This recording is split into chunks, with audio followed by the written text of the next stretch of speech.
नमस्कार दोस्तों। क्या आपको भी चांद पे जमीन लेनी है? जी हाँ दोस्तों, अगर आप धरती पे प्लॉट नहीं ले पा रहे हैं तो आप चांद पे प्लॉट ले सकते हैं। अब आप सोच रहे होंगे कि कैसे कोई चांद पे प्लॉट ले सकता है यार, लेकिन आपके माइंड में एक और बात आ रही होगी कि यार खबर में तो आता है कि शाहरुख खान ने चांद पे जमीन ले ली, सुशांत सिंह राजपूत ने चांद पे जमीन ले ली, और भी बहुत सारे लोग भारत से या दूसरे देशों से भी कई लोग दावा करते हैं कि उन्होंने चांद पे जमीन ली है। अब आप ये सोच रहे होंगे कि आखिर हम चांद पे जमीन कैसे खरीद सकते हैं, या फिर वो कौन सा प्रॉपर्टी डीलर है जो चांद पे जमीन खरीद रहा है, या फिर कुछ लोगों के मन में ये भी बात आ रही होगी कि क्या चांद पे जमीन खरीदना बेचना ये सब लीगल है। और कुछ लोग तो यहां तक भी सोच रहे होंगे कि आखिर भाई चांद पे जमीन कितने का मिलता है, क्या हम या फिर एक आम नागरिक भी क्या चांद पे जमीन खरीद सकता है। तो दोस्तों आज की इस वीडियो में हम इन्हीं सारे सवालों के ऊपर बात करेंगे कि आखिर कौन है जो चांद पे जमीन खरीद रहा है, क्या चांद पे जमीन खरीदना और बेचना लीगल है, और आप कितने में चांद पे जमीन खरीद सकते हैं। तो दोस्तों वीडियो में आगे बढ़ने से पहले मैं चाहूंगा आप मेरे चैनल को सब्सक्राइब कर दो ताकि मैं थोड़ा मोटिवेट हो सकूं आप लोगों के लिए और भी अच्छी और इंफॉर्मेटिव वीडियो लाने के लिए। तो दोस्तों वीडियो में आगे बढ़ते हैं। तो दोस्तों 2018 में पहली बार ये बात न्यूज में आई थी कि किसी इंसान ने या फिर भारत में किसी इंसान ने चांद पे कोई टुकड़ा खरीदा है। तो दोस्तों उन शख्स का नाम था सुशांत सिंह राजपूत। जी हाँ दोस्तों, 2018 के आसपास ये बात लाइमलाइट में आई या फिर मीडिया में आई कि किसी सेलिब्रिटी ने चांद पे जमीन का टुकड़ा खरीदा है। हो सकता है उससे पहले भी कई सारे लोगों ने या भारत के लोगों ने खरीदा होगा, लेकिन ये बात ज्यादा लाइमलाइट में नहीं थी। लेकिन जब सुशांत सिंह राजपूत ने पहली बार ये दावा किया कि उन्होंने चांद पे एक जमीन का टुकड़ा खरीदा है, बाकायदा उन्होंने उस चीज के पेपर दिखाए या फिर हम कह सकते हैं एक डॉक्यूमेंट होता है वो दिखाया, और उन्होंने ये बताया कि उन्होंने चांद पे एक जमीन का टुकड़ा खरीदा है। उसके बाद से ही ये सारी चीजें काफी हाइप में आने लगी। फिर उसके बाद पता चला कि शाहरुख खान को किसी लेडीज ने या फिर किसी लड़की ने चांद का एक टुकड़ा गिफ्ट किया है। तो दोस्तों इसके अलावा मैं आपको एक बात और बताना चाहूंगा कि चांद पे जमीन खरीदने और बेचने का सिलसिला कोई 2-4 सालों से नहीं चल रहा है। इसकी शुरुआत 1980 के आसपास से ही हो गई थी। जैसे कि आप लोगों को पता है कि इंसान धीरे धीरे करके तरक्की करे जा रहा है, नई नई टेक्नोलॉजी आए जा रही है, और उसके थ्रू ही इंसान स्पेस या फिर धरती से बाहर भी दूसरी चीजों के बारे में जानना चाहता है। पहली बार इंसानों ने सोचा कि चांद के बारे में, जो कि हमारी धरती से दिखाई देता है, उसके बारे में जानना चाहा, और उसके लिए कई सारे स्पेस मिशन किए गए। अलग अलग देशों ने चांद पे अलग अलग टाइप के स्पेस मिशन किए। जैसे कि आप लोगों को पता है कि अभी कुछ टाइम पहले चंद्रयान 3 भारत की तरफ से भेजा गया, और भारत ने उसमें कितनी बड़ी सफलता हासिल करी है कि चांद के ऐसे हिस्से में लैंडिंग करी जहां पे अभी तक किसी देश ने लैंडिंग नहीं करी थी, और वहां पे जाके नई नई खोजें कर रहा है। उसके बाद क्या हुआ कि यूनाइटेड नेशन ने सोचा कि कहीं कोई देश चांद पे या स्पेस के बाहर जितनी भी सारी चीजें या ग्रह हैं उस पे कोई देश अपना दावा ना ठोक दे कि ये तो हमारी प्रॉपर्टी है। उसके लिए क्या किया गया, 27 जनवरी 1967 में एक ट्रिटी साइन की गई थी। उस ट्रिटी का नाम था यूनाइटेड नेशन स्पेस ट्रिटी। इसमें यह कहा गया था कि धरती से बाहर स्पेस में चाहे चांद हो या कोई ग्रह हो या कोई भी दूसरी चीज है, वो किसी एक देश की नहीं है, वो पूरे इंसानियत की है। मतलब कोई एक देश ये दावा नहीं कर सकता कि ये हमारी प्रॉपर्टी है, चांद हमारा है, मंगल हमारा है, या कोई भी स्पेस की चीज पे कोई भी देश दावा नहीं कर सकता। हाँ ये कर सकते हैं कि कोई देश अपना मिशन वहां पे भेज सकता है, वहां पे खोजें कर सकता है। तो दोस्तों इसके अलावा मैं आपको एक बात और बता दूं कि इस ट्रीटी पे लगभग 112 देशों ने साइन किया था, उसमें से हमारा भारत भी एक था। तो दोस्तों जब 1967 में ये डिसाइड हो गया कि कोई देश चांद या दूसरी चीजों पे अपना हक नहीं जमा सकता, उसके बाद से क्या हुआ, एक इंसान था जिसका नाम था डेनिस होप। वो प्रॉपर्टी डीलर बनना चाहता था, तो उसने एक प्रॉपर्टी डीलर की एक कंपनी की शुरुआत करी। उसमें वो क्या करता था, धरती पे ही जमीन खरीदता और बेचता था, लेकिन उसके लिए उसको ज्यादा इन्वेस्टमेंट करनी पड़ती थी।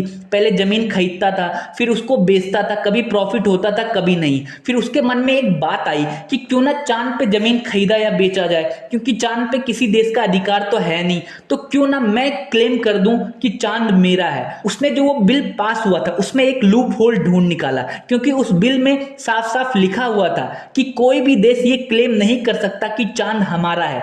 लेकिन उसमें कहीं ये बात नहीं लिखी हुई थी कि कोई इंसान क्लेम कर सकता है कि नहीं। तो उसने इसी लूप होल का इस्तेमाल किया और उसने क्लेम कर दिया 1980 के आसपास उसने पहली बार क्लेम किया कि जो चांद है वो उसका पूरा है और उस पर वो खरीद और बेच कर सकता है। उसके लिए उसने यूनाइटेड नेशन को एक लेटर लिखा जिसमें उसने साफ साफ लिखा कि आपके बिल में ये कहीं नहीं लिखा हुआ है कि कोई इंसान उसमें क्लेम नहीं कर सकता। और जैसे कि आप लोगों को पता है कि यूनाइटेड नेशन को कई सारे ऐसे कागज या लेटर आते रहते होंगे, तो यूनाइटेड नेशन ने भी इस चीज पे ध्यान नहीं किया। और अगर पहली बार सुना जाए तो उसमें सुनने में भी अजीब लगता है कि कोई इंसान चांद पे जमीन कैसे खरीद और बेच सकता है, या फिर कोई इंसान कैसे दावा कर सकता है कि चांद उसका है। लेकिन जब यूनाइटेड नेशन ने इस चीज पे कोई रिएक्शन नहीं दिया, उसके बाद से 1980 के आसपास से ही उन्होंने चांद पे जमीन खरीदने और बेचने की शुरुआत कर दी। उसके लिए उन्होंने कई सारे पेपर में इख्तियार दिए और बोला कि अगर किसी को चांद पे जमीन खरीदनी है तो आप मेरे पास आइए।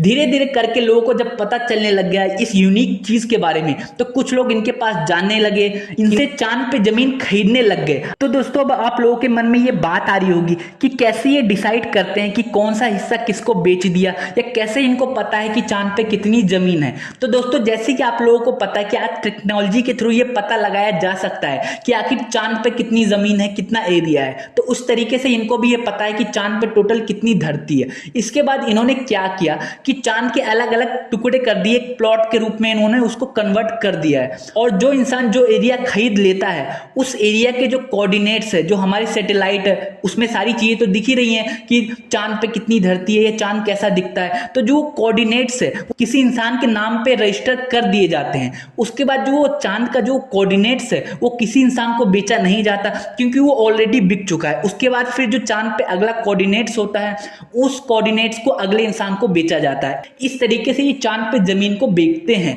अब आपके मन में ये भी बात आ रही होगी कि आखिर हम किस तरीके से चांद पे जमीन खरीद सकते हैं। तो दोस्तों इनकी एक वेबसाइट है जिसका नाम है lunarregistry.com, LUNARREGISTRY.com। इस पे आप जाइए, यहाँ पे बाकायदा आप चांद के किस एरिया में जमीन लेना चाहते हैं उस एरिया के कोऑर्डिनेट्स आप सेट कर सकते हैं। इसमें अलग अलग रेट हैं, जैसे कि अगर आप चांद के उस हिस्से को खरीदना चाहते हैं जहां से धरती दिख रही हो, उस एरिया के दाम ज्यादा होंगे। और इसके अलावा अगर चांद के आप दूसरी तरफ की एरिया को खरीदना चाहते हो जहां से धरती नहीं दिखाई देती, उस एरिया के दाम थोड़े कम होंगे। ऐसे ऐसे करके इन्होंने रेट डिसाइड कर रखे हैं। उसके अलावा जब आप उस जमीन को खरीद लेते हैं तो आपको एक डॉक्यूमेंट दिया जाता है, और उसके अलावा आपको एक सैटेलाइट इमेज भी दी जाती है जिसपे वो कोऑर्डिनेट्स लिखे होते हैं कि आपने चांद पे कहां जमीन खरीद रखी है। और उसके अलावा आपको बहुत सारी और फैसिलिटी छोटी मोटी दी जाती है इस कंपनी की तरफ से। तो दोस्तों अब आप लोगों के मन में ये बात आ रही होगी कि जो चांद पे जमीन खरीदते होंगे वो तो बहुत पैसे वाले होंगे, बहुत ज्यादा पैसा लगता होगा, क्या हम भी चांद पे जमीन खरीद सकते हैं? तो दोस्तों मैं आपको एक बात बता दूं कि अगर आपकी औकात धरती पे जमीन खरीदने की नहीं है, लेकिन फिर भी आप चांद पे जमीन खरीद सकते हैं। क्योंकि चांद पे जमीन जो अभी ये लोग बेच रहे हैं बहुत सस्ते रेट पे बेच रहे हैं। जैसे कि मिनिमम आपको 1 एकड़ जमीन आपको खरीदनी पड़ेगी चांद पे, और जो उसके रेट चल रहे हैं वो करीब करीब 3000 या 4000 इंडियन रुपीज चल रहे हैं। मतलब कि $30, $35, $40 इसी के आसपास रेट चल रहे हैं। मतलब आप आराम से खरीद सकते हो।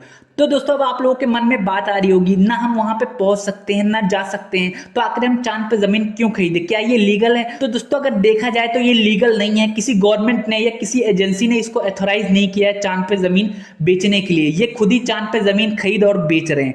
तो दोस्तों अगर आप शौक में खरीदना चाहते हैं या किसी को गिफ्ट के तौर पर अपना प्यार जाहिर करना चाहते हैं तो आप कर सकते हैं, लेकिन चांद पे जमीन खरीदने और बेचने का कोई फायदा नहीं है, क्योंकि वहां पे कोई इंसान जा तो सकता नहीं है। जा तो सकता है लेकिन बहुत ज्यादा पैसे लगेंगे, तो आप वहां रह नहीं सकते। जितने में आपने जमीन नहीं खरीदा उससे कई ज्यादा 1000 करोड़ आपको जाने में लग जाएगा, तो उसका कोई मतलब बनता नहीं है। लेकिन अगर आप शौक में खरीदना चाहते हैं तो आपकी मर्जी, आप खरीद सकते हैं। लेकिन लीगली इनके पास ये अधिकार नहीं है कि ये चांद पे जमीन खरीदे या बेचे, या कोई भी गवर्नमेंट ये अथोराइज इनको नहीं करती।